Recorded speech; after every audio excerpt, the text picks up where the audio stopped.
نحمدہ ونصلی علی رسولہ الکریم اما بعد اعوذ باللہ من الشیطان الرجیم بسم اللہ الرحمن الرحیم۔ السلام علیکم دوستو، ریاض احمد کی پوسٹ کے ساتھ آپ کی خدمت میں حاضر۔ دوستو، آج بھی ہم صوفیزم سے جڑی ہوئی بہت ہی ایک بابرکت شخصیت بلکہ بابرکت شخصیات کا تذکرہ کریں گے۔ یہ ایک کہانی ہے دوستو جو آپ نے بٹس اینڈ پیسز میں تو آپ نے سنی ہوگی، لیکن آج کے اس کلپ میں ہم اس کو کمبائن کریں گے اسلامی تصوف صوفیزم کی تاریخ کے 3 عظیم لوگ۔ جی ہاں، برصغیر پاک و ہند میں یہ واقعہ 6 صدی ہجری میں پیش آیا، اور یہ صوفیاء کرام اور تصوف کے طالب علموں کے لیے ایک بہت بڑا اس میں سبق بھی ہے، پیغام بھی ہے۔ یہ واقعہ ہے دوستو 2 درویشوں اور ایک بادشاہ کا۔ آج ہم یہ کہانی ایک نئے انداز میں آپ کو سنائیں گے اور غیر جذباتی انداز میں، کیونکہ میں نے یہ واقعہ مختلف یوٹیوب کلپس پہ ہمارے مختلف بزرگان نے بیان فرمایا ہے، لیکن اس میں جذباتیت کا رنگ بہت ہے اور طوالت بہت زیادہ ہے۔ اس میں پھر وہ تقاضا ہوتا ہے اپنے جو سامعین ہیں ان کے جذبات کے ساتھ وہ ایک پلے کرنا ہوتا ہے، اور ویڈیو کو بھی طویل دینا، طوالت دینا مقصود ہوتا ہے۔ لیکن ہم چونکہ مختصر وقت میں بات کریں گے، ٹو دی پوائنٹ بات کریں گے، تو یہ 2 جو درویش ہیں وہ صوفیاء کرام برصغیر پاک و ہند کے 2 بڑے نام حضرت قطب الدین بختیار کاکی رحمۃ اللہ علیہ اور ان کے مرشد حضرت معین الدین اجمیری چشتی سلطان الہند رحمۃ اللہ علیہ۔ یہ ان 2 شخصیات کے ساتھ ایک حکمران وقت دہلی کا جو بادشاہ تھا شمس الدین التمش، یہ ان کی کہانی ہے، اور جہاں پہ یہ کرامات اولیاء کا ایک ایمان افروز واقعہ ہے، وہاں پہ اللہ کی رحمت جب کسی حکمران پہ ہوتی ہے تو یہ اس حکمران کی کیا کیفیت ہوتی ہے۔ سلطان شمس الدین التمش کی شخصیت کے بارے میں بھی ہم بات کریں گے۔ دوستو، حضرت خواجہ قطب الدین بختیار کاکی رحمۃ اللہ علیہ کے جو بہت بڑے مرید پاکستان میں حضرت بابا فرید گنج شکر رحمۃ اللہ علیہ ہیں، تو اس سے آپ اندازہ کر سکتے ہیں کہ یہ کتنے بڑے ولایت کے مقام پہ فائز تھے، اور ان کے پیر و مرشد حضرت معین الدین اجمیری چشتی رحمۃ اللہ علیہ تھے۔ واقعہ کچھ یوں بیان ہوتا ہے کہ جو سلطان التمش ہے، شمس الدین التمش، وہ دہلی کے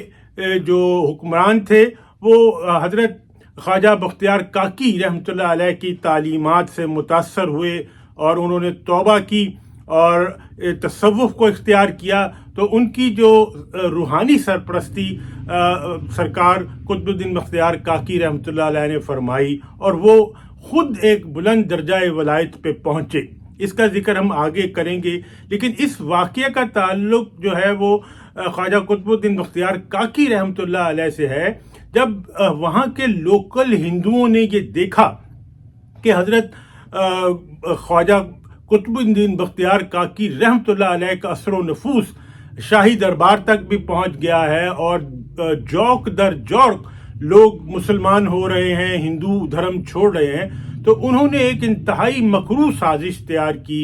خواجہ قطب الدین بختیار کاکی رحمۃ اللہ علیہ کے خلاف، کہ چند جو غدار بے ضمیر مسلمان ان کو خریدا اور قاضی وقت کو خریدا، اور تہمت دھر دی حضرت خواجہ قطب الدین بختیار کاکی رحمۃ اللہ علیہ پہ کہ ایک ہندو عورت کے ساتھ آپ کے خدا نخواستہ کوئی ناجائز تعلقات تھے، اور ان کے اس ہندو عورت کے بطن سے خواجہ صاحب کا ایک 2 مہینے کا بیٹا بھی پیدا ہوا۔ تو یہ شکایت لے کے وہ خاتون شمس الدین التمش کے دربار میں گئی اور دہائی دی کہ تمہارا پیر و مرشد تو یہ کام کرتا ہے، اور یہ گواہ بھی ہیں۔ شمس الدین التمش بہت پریشان ہوا، کیونکہ گواہ موجود تھے، قاضی کی گواہی تھی، اور اس کو انصاف کا تقاضا بھی تھا، اور دوسری طرف جن پہ الزام دھرا جا رہا تھا وہ ان کے پیر و مرشد تھے۔ غرض جب خواجہ صاحب کو بلایا گیا، خواجہ صاحب تشریف لائے تو خواجہ صاحب نے ظاہر ہے اس بات سے انکار کیا، لیکن پریشانی بہت تھی کیونکہ گواہان موجود تھے۔ سلطان شمس الدین التمش بھی بہت پریشان، اور خواجہ قطب الدین بختیار کاکی رحمۃ اللہ علیہ بھی اللہ کے حضور گریہ زاری کی، اور کشف میں اپنے مرشد انہوں نے حضرت معین الدین اجمیری رحمۃ اللہ علیہ کو پکارا، تو انہوں نے جواب دیا کہ میں آ رہا ہوں۔ وہ اجمیر شریف سے دہلی تک منزلیں مارتے ہوئے ان کے مرشد حضرت معین الدین چشتی اجمیری رحمۃ اللہ علیہ سلطان الہند تشریف لائے، اور غرض دربار دوبارہ لگا جہاں فیصلہ ہونا تھا کہ حضرت خواجہ قطب الدین بختیار کاکی رحمۃ اللہ علیہ پہ لگنے والے الزام کا فیصلہ کیا جائے، کیونکہ گواہ موجود تھے اور جو قاضی تھا وہ ملا ہوا تھا ان لوگوں کے ساتھ۔ ایسی صورتحال میں یہ ایک قسم کا باٹل نیک قسم کا کیس تھا کہ بالکل ایسا لگ رہا تھا کہ سلطان کو حد نافذ کرنی ہی پڑے گی۔ لیکن دیکھیے یہاں کرامت اولیاء اللہ ظاہر ہوتی ہے۔ پہلے تو حضرت خواجہ قطب الدین بختیار کاکی رحمۃ اللہ علیہ کا ایمان، انہوں نے بالکل متزلزل نہیں ہوئے، اللہ کے حضور انہوں نے اپنی بے گناہی کا جو ثبوت ثابت کرنے کی درخواست کی، پھر ان کے پیر و مرشد نے اجمیر شریف پہ یہ ندا سنی اور وہ تشریف لائے، سفر کر کے دہلی آئے، اور جب گواہوں نے حضرت معین الدین اجمیری چشتی رحمۃ اللہ علیہ کی موجودگی میں جھجکتے ہوئے، ڈرتے ہوئے، خوف زدہ پھر اپنی گواہی دہرائی، اور قاضی نے بھی دہرائی، تو پھر سلطان شمس الدین جو التمش تھا وہ پریشانی میں اس نے حضرت معین الدین اجمیری رحمۃ اللہ علیہ کی طرف دیکھا، تو آپ نے توقف فرمایا اور فرمایا کہ جس طرح حضور اکرم صلی اللہ علیہ وآلہ وسلم کی ایک حدیث مبارک کا حوالہ دیا کہ آپ نے فرمایا کہ میرے بعد کوئی نبی نہیں ہوگا، لیکن میری امت کے جو اولیاء اللہ ہیں وہ بنی اسرائیل کے پیغمبروں کے برابر رتبہ اور مقام رکھیں گے۔ پھر آپ نے خطاب فرمایا کہ جس طرح حضرت موسیٰ، حضرت عیسیٰ علیہ السلام نے حضرت مریم علیہ السلام جو کہ نبی نہیں تھی، ان کی اولیاء تھیں، ان کے لیے اپنے بچپن میں گواہی دی تھی، تو آپ نے فرمایا کہ ہم اس 2 مہینے کے بچے سے اللہ کے حکم سے پوچھتے ہیں، کیونکہ ہمارے ہاں حضور صلی اللہ علیہ وسلم نے اولیاء کا درجہ بنی اسرائیل کے پیغمبروں کے برابر کیا ہے، تو بنی اسرائیل کے پیغمبر اگر گواہی دے سکتے ہیں تو پھر ہمارے اولیاء کے جواب میں کیوں نہیں ایسے کم عمر بچے گواہی دے سکتے۔ آپ نے اس 2 مہینے کے بچے کو اس بھرے دربار میں مخاطب فرمایا کہ بتاؤ تمہارا اصل باپ کون ہے، تو اللہ کی قدرت اس بچے نے پکار کے کہا کہ میرا اصل باپ میرے اس ہندو قبیلے کا سردار ہے، اور یہ سازش تیار کی گئی ہے حضرت خواجہ قطب الدین بختیار کاکی رحمۃ اللہ علیہ کے خلاف، اور اس میں یہ مسلمان جو ہیں یہ بکے ہوئے ہیں، یہ جھوٹی گواہی دے رہے ہیں۔ سبحان اللہ۔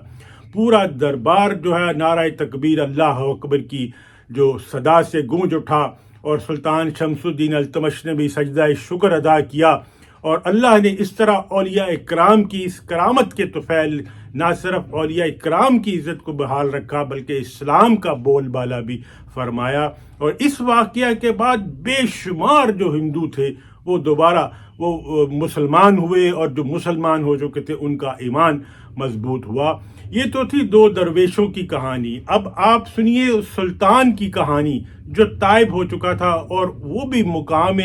اولیاء پہ فائز ہو چکا تھا۔ ان کا یہ راز اس وقت کھلا جب خواجہ قطب الدین بختیار کاکی ان کے حضرت سلطان شمس الدین التمش کے مرشد کا وصال ہوا، تو ان کی وصیت تھی کہ میرا نماز جنازہ وہ پڑھائے گا جس نے بعد از توبہ کبھی کوئی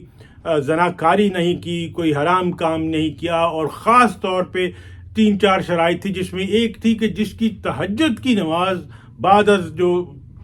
توبہ ہے وہ کبھی قضا نہ ہوئی ہو۔ تو پورا مجمع تو انگشت بندندہ تھا، اور کسی میں یہ جرت نہیں تھی وہ آگے بڑھاتا، کہ اتنے میں پھر سلطان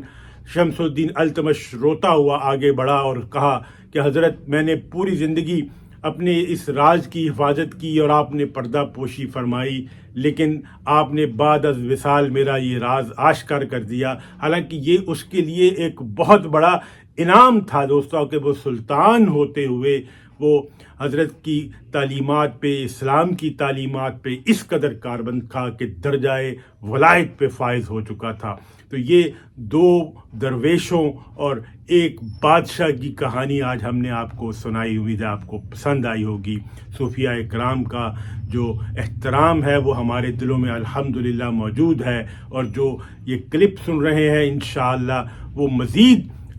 استقامت ان میں آئے گی صوفیزم کے سفر میں، اور جب وہ دعا کریں گے اپنی بخشش کی تو اس عاجز کو یاد رکھیں گے۔ اللہ تعالیٰ سے دعا ہے ہمیں صوفیاء کرام سے محبت عطا فرمائے، ہمیں اسلام کے سنہری اصولوں کو فالو کرنے کی، اسلامی تعلیمات پہ عمل کرنے کی توفیق عطا فرمائے، اور ہمارا انجام بھی ان دو درویشوں اور اس سلطان کی طرح بخیر ہو۔ وما علینا الا البلاغ۔ انشاءاللہ آپ سے بات ہوگی اگلے پروگرام میں۔ انٹل نیکسٹ ٹائم، السلام علیکم ورحمۃ اللہ وبرکاتہ۔